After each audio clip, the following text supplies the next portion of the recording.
din ng mga tsugihan. At eto ha, merong bagong inintroduce daw si VP Sara Duterte ayon kay Las Cañas. Eto yung yung hindi siya yung tukhang na basta na lang gaganunin mo kahit saan-saan iwanan mo yung mga bangkay. Ang gusto daw ni VP Sara Duterte ay kidnap. Pagkatapos dadalhin sa Laod Quarry at doon gaganunin, ibabaon para palalapasin lang na missing. Missing lang kunwari yung tao. But in reality, yun ay tinukhang at yun ay ginanon at ibinaon sa Laod Quarry. Yun. Kaya eto, yung sinasabi mo gusto mong makulong ang ating Pangulo, BBM, dream on. Kasi wala siyang nilabag na batas. Kita niyo naman, oh, pina-impeach siya, pina-impeach. At dumaan ito sa tamang proseso, ha, masinsin na proseso sa Justice Committee. O, nakita niyo naman siguro, no, binigyan ng laya yung mga makabayan black, yung mga leftists, binigyan sila ng laya para talagang sabihin, no, yung kanilang mga gusto. Pero, anong nangyari? 284 na mga kongresista ay nag-decide na ibasura ang impeachment laban kay Pangulong BBM dahil walang makita ni isang ebidensya. Dahil etong mga nag-file ng impeachment laban sa Pangulo ay nag-rely lang sa fake news, sa mga AI video at sa fake news, no? Sa peke na si Gutesa na nag-drop lang ng name, no? Din-drop lang ang pangalan ni Speaker. Yes. Gustong i-relate din si PBBM pagkatapos nung inimbitahan ng DOJ para magbigay ng salaysay Wala na. under oath, hindi na nagpakita kasi alam na siya ay nagsisinungaling at hindi niya kayang panindigan ang kanyang sinasabi dahil alam niya na sinungaling siya. At kapag nabuko yan ng DOJ, ay yari siya, no? Pwede siyang makulong kasi under oath siya. So, yan. Kaya yung pangarap mo na makulong ang aming Pangulo, pues, dream on dahil hindi mangyayari. Pero si VP Sara Duterte, malaki ang possibility na makulong. Yes, Okay, tama ka Jay. dyan, Admin Rich.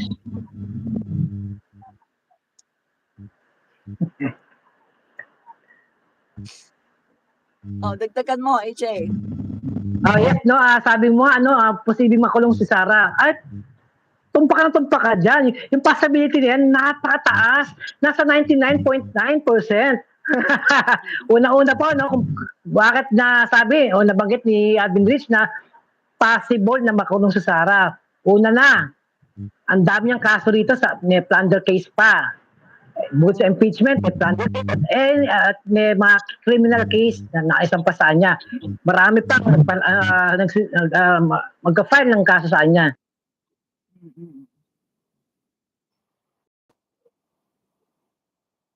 Sangkot din si Sara, isa sa mga utak ng EJK before this, since she was mayor ng Davao, no? Kung saan pumatch sa tatay niya, no?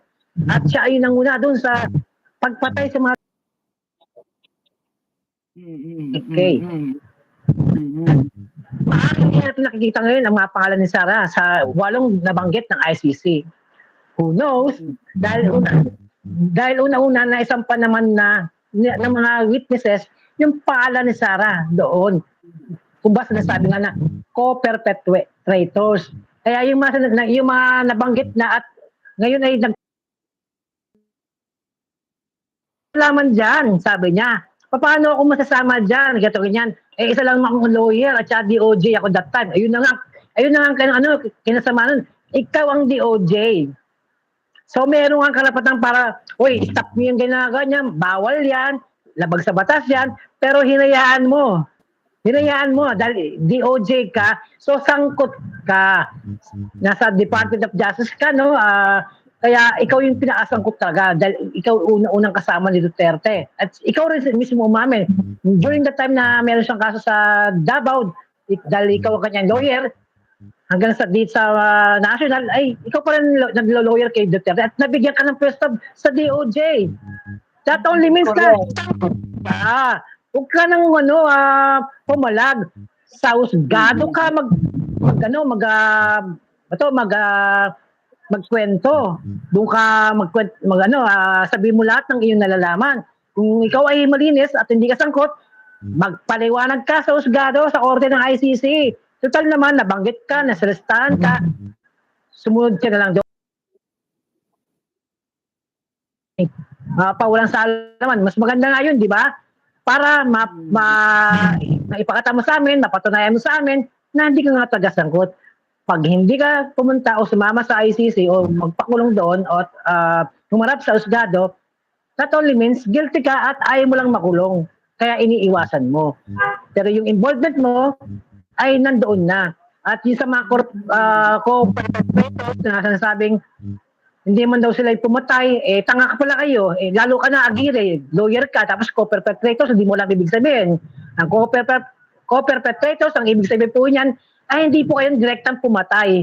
Pero kasama sa plano at sa grupo na nagkaplano tungkol sa sistema na ganyan, na EJK. Ayun po ang ibig sabihin, hindi kayo direktang pumatay. Pwede naman ipapatay niyan.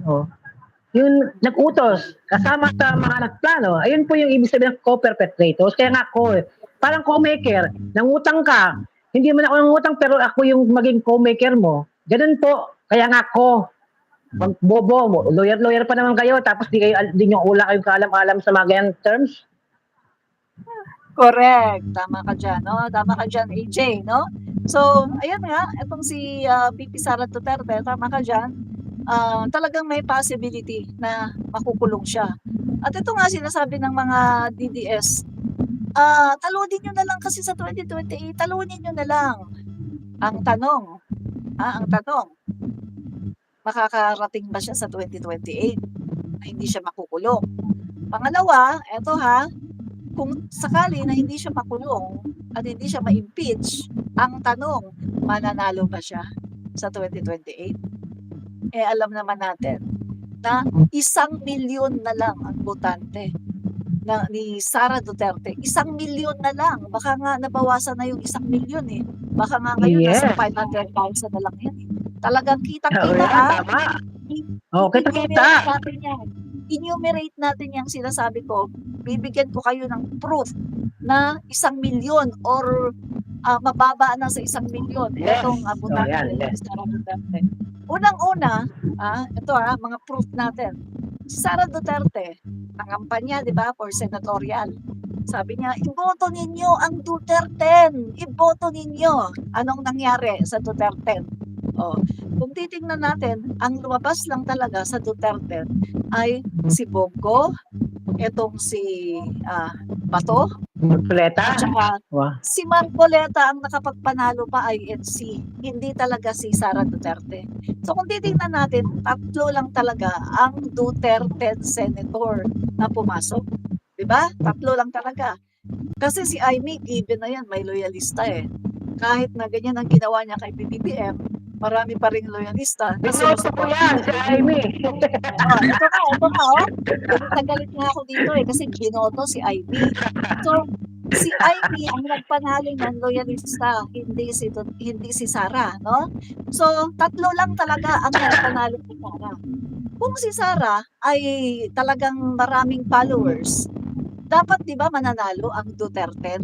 Dapat niya yung partido. 3 lang ang pumasok. Kasi nga, wala naman talagang botante. Ang DDS, ang Duterte, wala silang botante. Pangalawa, pangalawang facts. Napakatagal na nilang nananawagan, pababain si PBBM. Na gano'n pa, nagbarong pa siya noong September 2021, no? Nagbarong pa kasi ano na siya nag-practice na daw ng speech sa inauguration. Nagbarong na kasi ang niya manunumpa na siya as President of the Philippines. O ano nangyari? Palpak pa rin. Pero bago yung September 21, merong isang malaking rally nila, AJ, no? Na etong si VP Sara ay pupunta sa Japan ba yun o sa Hong Kong? AJ, yes, no? Japan, no? Nandun si VP Sara Duterte. Anong purpose nila? Ito yung panahon na nag-hire sila ng mga leftists na nanggulo noon sa Ayala Bridge sa Mindiola, no? Na ang aim nito ay pumunta sa Malacanang para daw sunugin ang Malacanang at kaladkarin daw ang Pangulo. So si VP Sara Duterte during that time, pinalipad nila sa Japan para magkunwari na ay wala siyang alam, nandun siya sa ibang bansa. Pero ang real plan daw niyan, kapag napatalsik si PBBM, ay pauwiin dito si VP Sara, at least safe siya, pauwiin daw dito at mag-inaugurate, no? So, ilang beses na sila na nananawagan na patalsikin ang Pangulo, pero hindi talaga nila mapatalsik kasi wala silang loyalista, wala silang mga tao. Meron sila langaw. Every time na nananawagan sila, Tama lang, katulad ni Goyo. langaw, may langaw mo, meron sila. Pangatlo, Katulad ni pangatlong Goyo, facts. kanasiling. Oo. Pangatlong facts, ito ha, bakit ko nasabi na walang botante talaga itong sina Duterte. Pangatlo, ayan nga, no? Bukod sa mga rally-rally, walang pumupunta talaga, no? Pangatlong facts na talagang kitang-kita natin. Nung tumakbo ang ating Pangulo, may bumoto sa kanya 31.6 million. Pero tanggalin na natin yung 0.6, no? Ipagpalagay na natin yung 0.6 na yan yung hindi naman sila Marcos loyalist, hindi supporter, pero neutral at bumoto kay BBM. Dito tayo sa 31M, solid. Yung 31M na yan, solid yan, Marcos loyalist, Marcos supporters. Bakit ko nasabing solid yan? Kasi si PBBM, hindi siya pwedeng iboto ng dilaw at ng kakamping. Walang boboto sa kanyang kakamping at dilaw. Andiyan si Lenny. Anti-Marcos yan, no? At hindi rin siya pwedeng iboto ng DDS. Kasi ang sabi ni Digong, "Hoy, wag niyong iboto yan." Kasi ano yan, naggaganon, pagkatapos weak leader, ang dami-daming mga paninira ginawa. Boca Usod, o nanawagan, anong ginagawa niyo? Mga DDS, punta na kayo dito. Dito tayo mag-isko tayo. Kasi ayaw ni Pangulong Duterte kay BBM, di ba? Tapos sina Vivian Velez, sina Bayad Bay, kung ano mga influencer, dito tayo, mag-isko tayo, isko. So meaning to say, ang lahat ng DDS, halos lahat nag-isko, no? So, and then, ang 31M ni PBBM, solid talaga yan, Marcos loyalists, Marcos supporters. Kaya si VP Sara nakakuha ng 32 million kasi tayo na mga Marcos loyalists at Marcos supporters, binoto natin si Sara Duterte. Naniwala tayo kay PBBM na iboto si Sara Duterte. Kaya si Sara Duterte ay nakakuha ng 32M. Yan yun. Pero ngayon na hindi na tayo sa kanya sumusuporta, babawasin na nga natin ngayon yung 31M. Ilan ang matitira sa kanya? 1M. 1 million na lang kay Sara. Kaso, eto po ngayon ang nangyari. Marami ng mga DDS ang ayaw na kay Sara. Kasi nga, bobo daw, tanga daw, mapanirang puri, walang ginagawa, napakatamad, pasyal lang ng pasyal, gumagamit pa ng pondo ng bayan. So meaning to say, yung 1M, 1 million ni Sara Duterte, nabawasan yan. Maraming DDS ang nandito na tumawid na kay PBBM. Ang aking isang napakalaking ebidensya, People's Talakera, Madam Ellie, si Guillermina na galing pa ng Davao, marami DDS nandito na sa PBBM camp. So, si Sara Duterte, pag tumakbo siya sa 2028, malamang ang boboto sa kanya, 500,000. Or hindi pa aabot ng 1 milyon. Real talk tayo dito, walang personalan, bumabaling lang tayo sa mga facts, mga katotohanan. Yun ang katotohanan, hindi mo pwedeng pasinungalingan. Real talk tayo. Yan. Ito pa, real talk. Sabi itong thrilling, ay mabaliw daw tayo. Pangalan mo palang thrilling, sinong baliw? Di ikaw, training ka nga eh. At ito siguro no? Walang alam, no? Mas paniniwalaan nila ang sinasabi ng mga kapwa nila DDS na sinungaling, na mabayaran. At tulad niya na wala namang kautak-utak, kaya isang troll na bayaran, Imagine mo, nagtitiyaga sa atin yung mga sinasabi natin, narinig nila, tapos tiyatiyaga silang tumutok sa atin para mag-comment at kalaban yung ating mga sinasabi na wala raw kwenta, wala raw katotohanan. Bakit kaya sila nagtitiyaga? Kasi kung ako, hindi ko mapanoorin to, angat pa yung engagement nito, hindi ko mapanoorin to. Kasi, pero kung bayad ka para magmanood ka, yan, stay ka rito. O, ngayon, magpakahirap ka. May pahirapan mo ang damdamin mo sa aming mga pinagsasabi. Total bayad ka, kaya you are being paid para manood sa aming live. Yan, sige, patuloy ka Correct. lang, okay? Gusto namin yan. Engagement din yan, no? So, papasamain ang makikita mo sa paligid mo hanggang sa bangungutin kayo. Total naman bayad kayo, no? Sa panonood. Pag stay dito, at comment ng kung ano-anong kasinungalingan ninyo. At kung yung mga wala mo yung nasasabi maganda sa sa mga sinasabi namin, hindi nyo maidibang. Kung totoo, hindi sinasabi namin. Sasabi nyo lang, sinungaling kami, walang kwenta yung sinasabi namin. Ganun lang, pero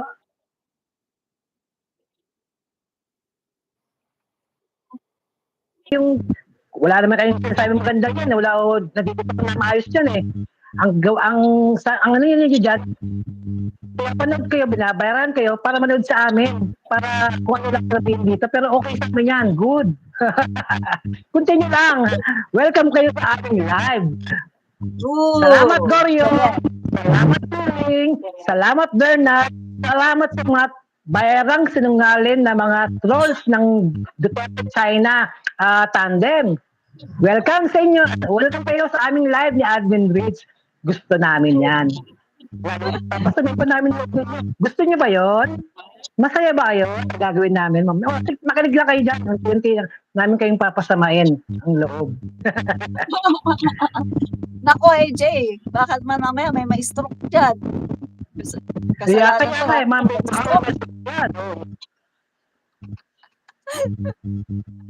Baka may ma-stroke. Nako. Sa eleksyon, baka naman matabunan siya ng landslide. Saan pang boto kukuhanin niya? Baka sa landslide na natagang totoong landslide. Baka dun siya hindi boto eh, mga taon. Sa landslide na yan sinasabi ninyo. Galingin nyo na lang sa 2028, no? Kung manalo sa Arafat, wala mang problema sa amin. Votation naman yan. Malaya ang bawat isa. Dahil may din pa siyang Pilipinas. When it comes to that election, no? Dahil sovereign rights natin yan eh.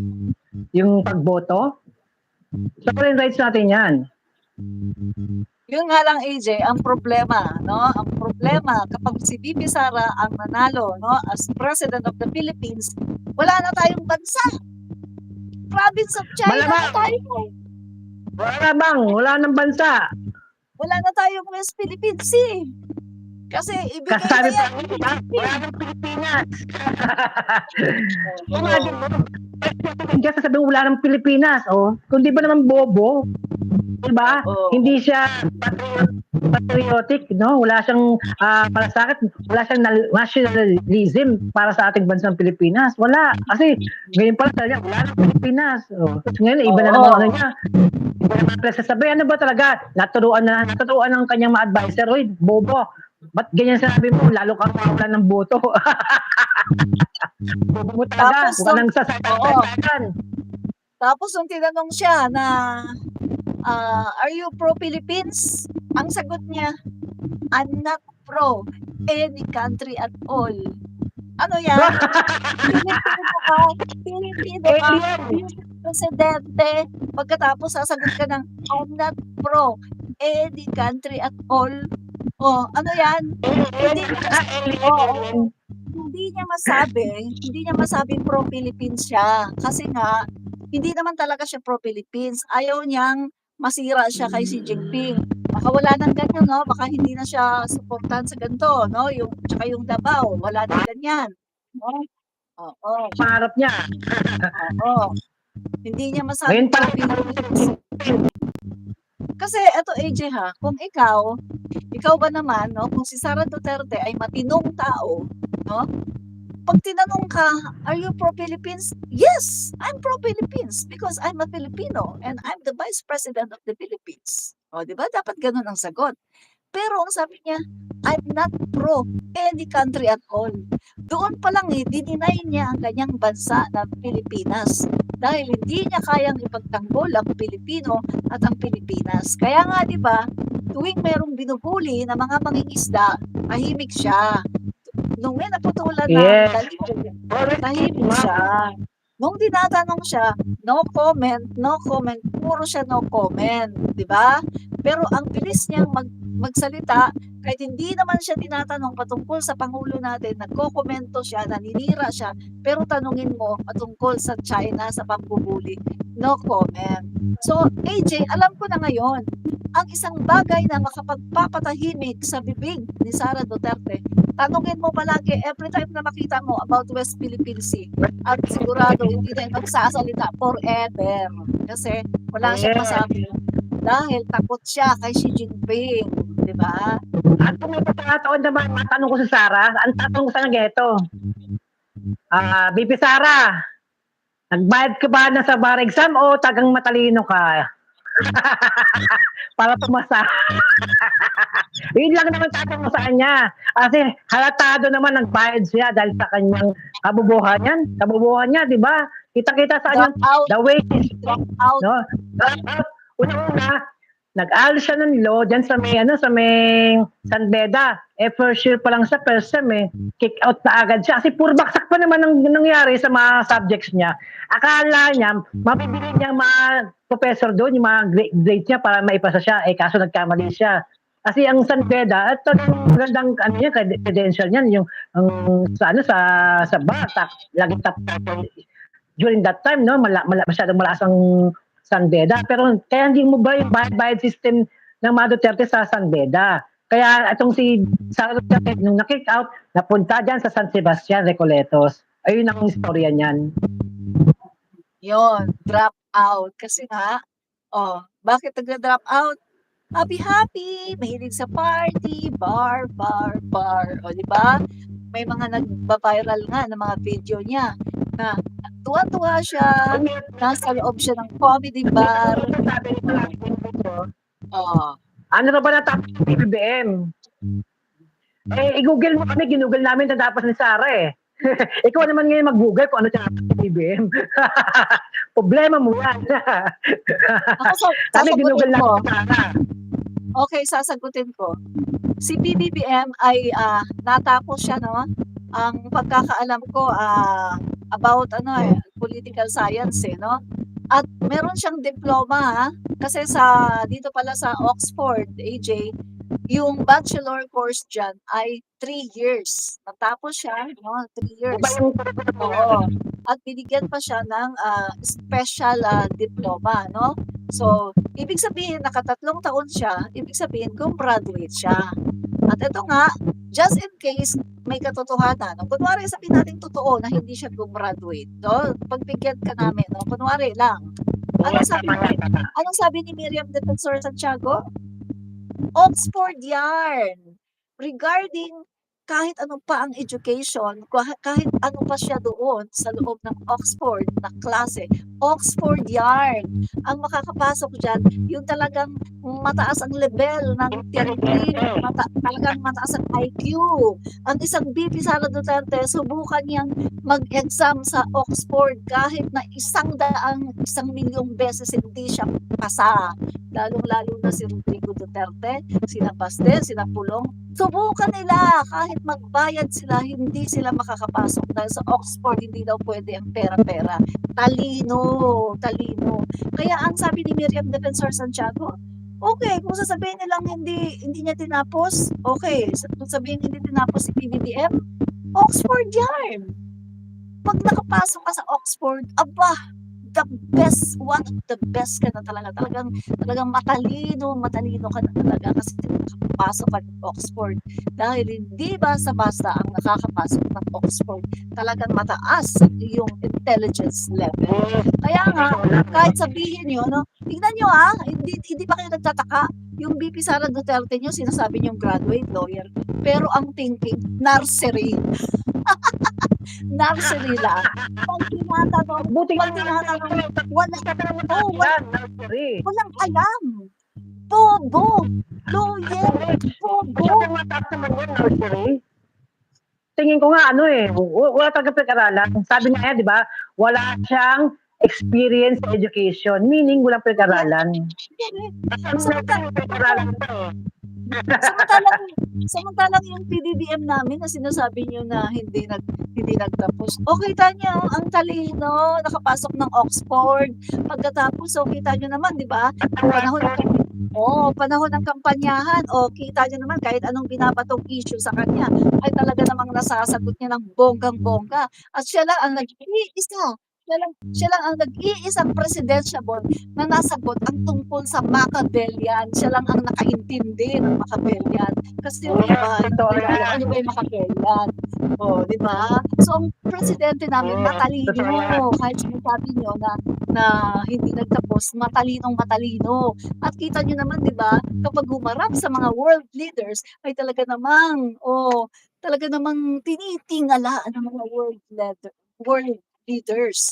At eto pa, AJ, di ba tinatanong siya, nung kasagsagan na palagi pa siyang nag-working visit, tinatanong siya ng mga media, how do you do that? Kasi halos lahat ng mga ekonomiya ng iba-ibang mga bansa, kahit mga western country, mga first world country, bumabagsak yung kanilang ekonomiya. Ang sabi nila kay PBBM, paano mo ginawa yan? Na talagang nasa top, ang Pilipinas. So sinagot naman ng ating Pangulo ng bonggang-bongga. Yan, hinahangaan ng ating Pangulo. At hindi nyo yan maidi-deny. Maraming ebidensya, maraming video. Kalkalin nyo ang mga video ng kanyang mga working visit. Makikita nyo kung paano siya halos sinasamba ng mga world leaders dahil sa kanyang galing at sa talino. Hindi katulad ni dating Pangulong Rodrigo Duterte, hindi pinapansin ng mga world leaders, di ba? Totoo yan, Rich. At kung mapapansin mo rin, sa mga event ni Digong, wala siyang mga speeches na sasabihin natin na importante. Katulad ng ginagawa ni BBM na talagang pang sa kalahatan ng ating governance, Ang mga kwento, wala naman sa pagpapatakbo ng gobyerno, pati pamimigay ng katulong, kinawento na rin para lang mapahaba o matapos yung oras niya. Pati na pamimigay ng katulong. Wala siyang alam. Kinawento na. Si Duterte walang alam. Pati walang alam. Walang alam sa governance. Walang alam sa economics. Di ba? Walang alam sa energy. At sa maraming bagay. Alam lang, kill. Correct. Ano yung sinabi ko na ang alam lang ni Duterte is kill. At puro kabalastugan ang mga pinagsasabi sa kanyang mga speeches. Yes. Diba? Narinig niya. Pati nga ibigay na sa China ang ating West Philippine Sea. Mga klase, dapat na ipapaliwanag sa ating mga kabayan, mga kapwa Pilipino, na mahalaga ang ating mga karagatan dahil nasa sukupan ng ating bansa, Hindi lang ito basta tubig lang.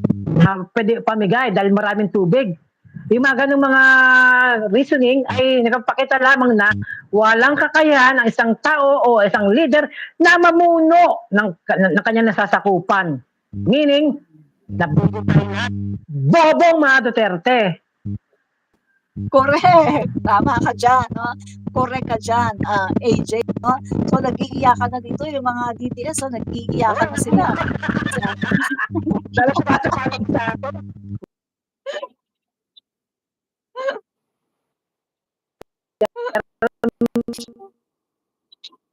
Naman kayo.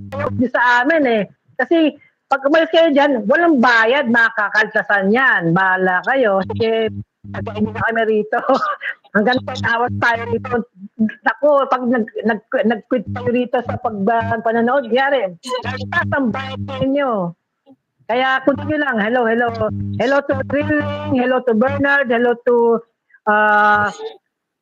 ano ba itong mga animal na to? Babaala kayo dyan, basta binata ko Salamat sa pagpunta nyo rito, kahit sumasama love nyo sa amin. Pero syempre, wala kayong magagawa. Kung hindi kayo babayaran ng buo. Yan, sige, continue lang tayo. Isa pa ano? Dito kasi ng bayad, free naman ang live dito sa YouTube eh. So hindi kailangan bayaran. Ang magbayad sa amin dito kung tataas sa engagement namin dito at kayo mismo reach sa amin, ayun, doon kami kikita. So, okay naman sa inyo? Okay, Marina Manalis. Walang problema kung bulo ng isang tao, pero mas matalino. Hindi katulad mo, wala ka nang talino, pukpuk ka pa.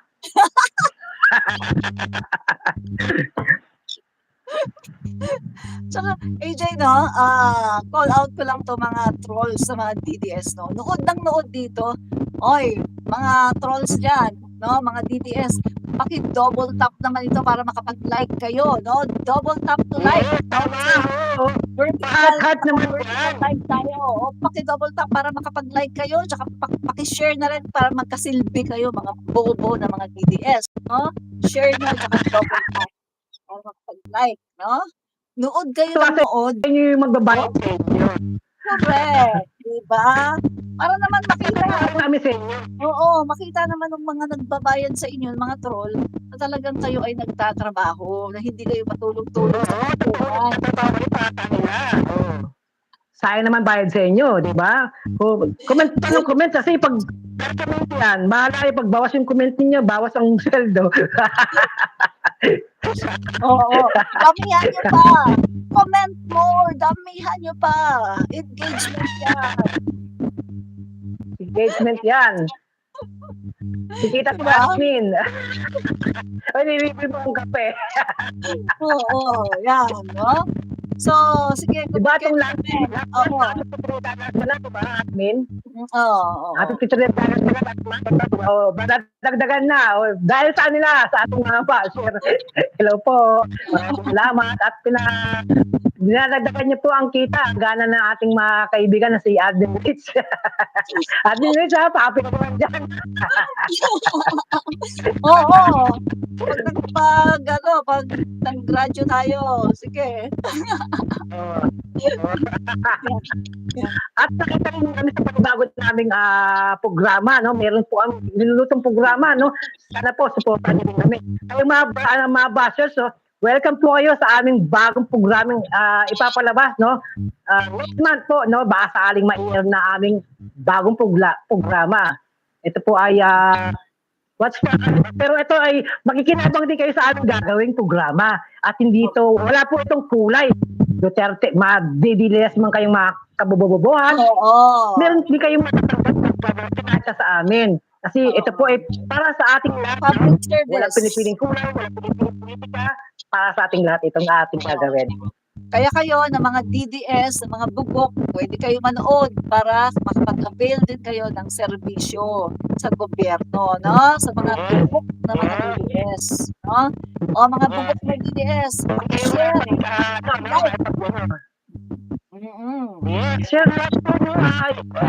Share nyo sa maraming grupo ninyo. At dito sa mga leaders ninyo na nagbabayad sa inyo, yun, share nyo para yung mga leaders ninyo